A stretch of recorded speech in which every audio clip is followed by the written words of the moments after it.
Praise the Lord. Hallelujah. Ang pinakamataas na pagbati at kaluwalhati sa karangalan ay sa ating tagapagligtas na mahal na Panginoong Hesukristo. Dubling paggalang sa ating beloved parent of the Lord, sa ating mga alaala ng pinagpalang aral na turo ng ating minamahal na at ginagalang na Pastor Evangelist Weldy Almeida. At sa Assistant Pastor Evangelist Wilde Almeida at sa mahal na Assistant Pastor Lina C. Almeida at sa pagbati sa mga beloved Almeida family, beloved preacher, worker, mga mahal na kapatiran, magandang gabi po sa Indugabos. Lubos po akong nagpapasalamat sa pinakamamahal na Panginoon at bago po natapos ang taon na ini, nakapagpasalamat ako sa mahal na Panginoon.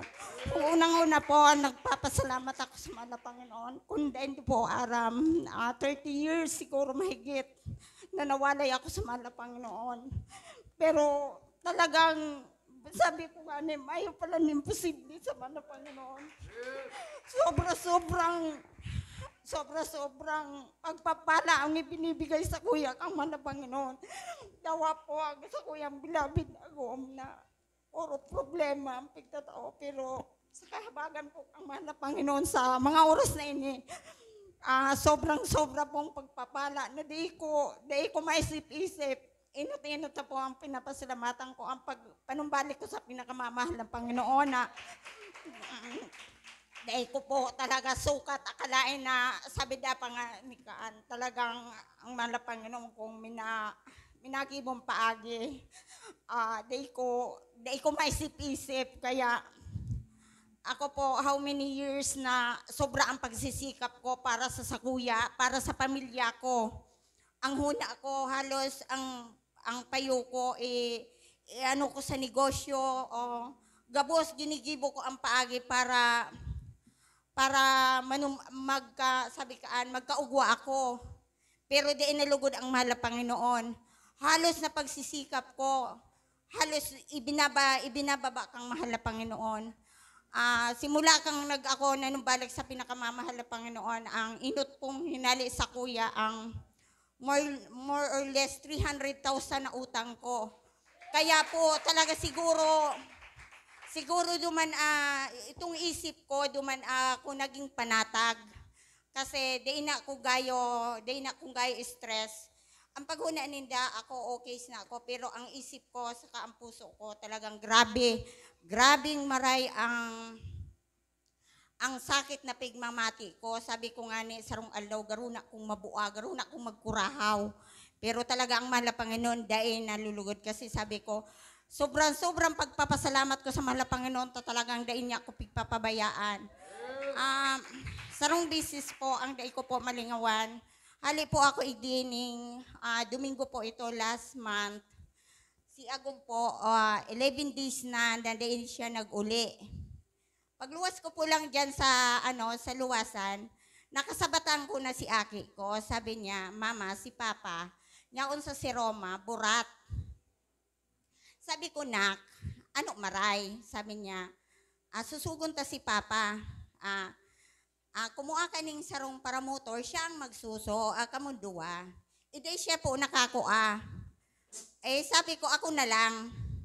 Ang gamit ko pong motor, di-clutch na motor. Pagbaduman mi po, kami lang. Itong time na ito, medyo burbagyuhan. Pero talaga sabi ko nga ni Kaan, ang mahal na Panginoon pag umingat talagang sobrang dai ko maisip. Kasi po, siguro po nakakaabot kami kasi aram ko pong may gawain dyan sa bandang si Roma. Ito pong pababa na ito, di ko lang po aram kung anong lugar ito. Basta pababa po siya hanggang paarog ka iyan. Ang motor ko po, di na ko amin na si Papa niya. Ako po talaga, nagkapot ang gamit kong motor, so di clutch. Usually, di man talaga ako kayo sanay kandi clutch tapos po ang kamot ko talaga mayong gaanong puwersa ang saro kong kamot. Sarong bisis po, nagdiglang nagkuyan ang motor ko sa kaglagit na ang kampatukad. may duwa pong sasakyan na nagraragasa, pinagitnaan po ako kaan. Sabi ko, grabe talaga ang katakutan ko. Talagang mayo kong ibang binanggit in Jesus name. Aram mo po talagang ako sobrang pinag-ingatan ko kang mahal na Panginoon. Kasi sabi ko nga ni, kung mayo talaga, siguro din naman po ako di nakatindog. Sa kahabagan kang mahal na Panginoon, sabi ko, talagang nakabalik ako sa mahal na Panginoon. Iyo talaga ang pigpapasalamat ko sa mahal na Panginoon. Kasi halos 30 years akong siguro dahil nawara sa mahal na Panginoon. Kaya sabi ko nga, at nagpapasalamat po ako sa gabos na pagsubok na tinaas ko ang mahal na Panginoon dahil dawa po medyo magabat ang pig-inaagihan kong pagsubok sa presenting ni. Pero nagpapasalamat po ako kasi matatag ko pong nakakapagpatuto sa iba kong kasi dahil man po ligid sa kaalaman nindo na may ginibo kong indata sa pamilya ko pero sabi ko, ako talaga usually nagkumpisal ko sa agum ko. Kasi maray na po ito, sabi ko, Lord, kung talagang ang kalooban mo, yun dapat. Yun pala, kasi dapat pala na ako talaga magkumpisal sa agum ko dahil nakamalaya akong nakakapagpatotoo. Kasi, or nakakashare sa ibang kababaihan na nakakashare ko na dahil kong pagkatakutan. Dahil man na maaramang kang agum ko ang sharing ko, iday na ako natatakot dahil nagkumpisal ako sa agum ko. Kaya sabi ko, iyon ang pagpasalamatan ko. Pero dawa nga ni sabi ko sa ngunyan, 12 days na dahil pa nag-uli si agum. Pero aram kong mayong imposible, sabi ko, baka pagbalik ni agum, kaibahan ko na igde. Kasi mayong imposible. Duman lang ako kasi gabos ko na iginibo. Ginibo ko na ang pag-ayot sa agom, ginibo ko, naggabos na ginibo. Pero mayong kapangyarihan ang kamot ko, mayong kapangyarihan ang taram ko. Kaya ngunya po nag-aasa na sa ako sa mahal na Panginoon na ang gabos sabi ko, Lord, kung tinao mo, gabos ako o kung binalik mo ako sa gawain mo, aram kong buong pamilya ko, ibabalik mo at bubuguson mo sa sarumpanampalataya. Kaya iyon sabi ko, kaya palang sabi ko, halipas na po ako ng naga, sabi ko, kaya palang talagang nagmamadali kong makahabol. Ito palanta, saro palang sa mapasaralamatan talaga bus na Kasi ako talaga, sa totoo lang po, haloy na ako nagagagamang magpatotoo. Kasi sabi ko, baka buong maghapon, dahil ko pa maubos-ubos ang patotoo ko. Kasi inot na inot ang pagpapala sa aki ko. Sarong bisis po talaga. Dahil pa ako nakabalik sa mahal na Panginoon. Pimirong hali kang aki ko.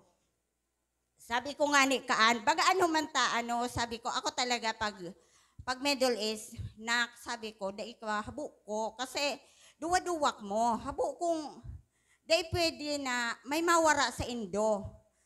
Kasi habuk ko daw, gibuhon nindo, habuk ko. Sabi niya, hindi talagang aki ko, puwersador.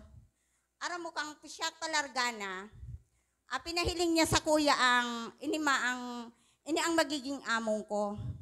Aram mo po kung ginibo ko, dawa ba ko kung dahil na ako nag-aten, bigla po akong napaluhod, tapos bigla po akong naglehans, na tawanan ang akin ko na mabuot na among. Sabi niya, talaga dawa pa noon po, dahil talagaan sa kuya, dahil talaga ako tinawaan kang mahal na Panginoon. Talagang sabi ko, grabe ang pagpapalang ibinigay sa kuya kang mahal na Panginoon. Lalong-lalo na po ngunyan, dahil ko po mga pig-asahan na, sabi ko, ang inot nga din hinali sa kuya, ang more or less 300,000 na utang ko. Kaya siguro ang mabubuuhan ko. Kaya sabi kang mahal na Panginoon, saro lang yan sa pag-CI, nahadaw ta pag-CI ko, nakasimangot. Habuk ko. Kaya pala niya ako, iyon na siguro kaparaanan na pag-CI sa ko. Nagparautang ako ng kaharalangkaw-halangkaw. Hadaw tangon yan, pag-CI ko, garunang days kuya, kumbinsido. Pero, iyo pala nito ang kaloobang kang mahal na Panginoon na magsimangot sa manager para diin ako mag-utang. Kaya, naging mapanatag ang buot ko everyday. Dawa panoon, pigpapala, sabi ko nga ni Kasudma, sa aki ko, halipas na ako sa aga, masarap na naman ko. Sabi niya, iyos naman, sige kas naman baga, dakol ka ng pagpapala. Praise the Lord, sabi ko. Kaya, grabe talagang sabi ko ang mahal na Panginoon. Kaya gabos ko ti magiging ini talaga ang sikreto ko. Isasabi ko lalo na sa nagninegosyo or sa may pamilya. Talagang ako pag-amay pa lang 4 o'clock nag-worship na ako. Totally mayo kung aram na sa mga pagkanta dahil halay baga po akong nawalay. Kaya may na kung paulit-ulit sa naansarong istansya, paulit-ulit. Maray nga nita, sabi ko may YouTube na duman na lang ako nag-ano. Kaya gabos po talaga nauwara, mayo ning saka ang pimirong hinali sa kuya talaga kang itong sobra baga kong mauyiton. Pwede kong maggadan, pwede kong kaya ang tinaw talaga sa kuya kang mahal na Panginoon kasi kababaan ng loob. Ni magmuda talaga, habo na ko.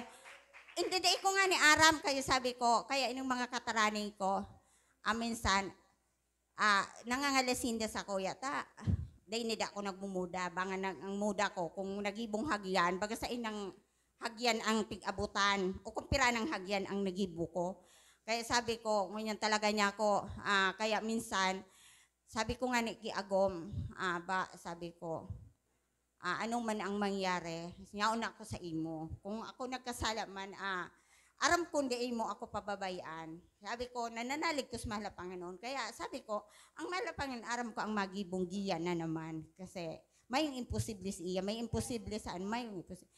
Kaya ang lahat ng kapurihan at kapasalamatan ay tanging sa pinakamamahal na Panginoon po lamang. Amen.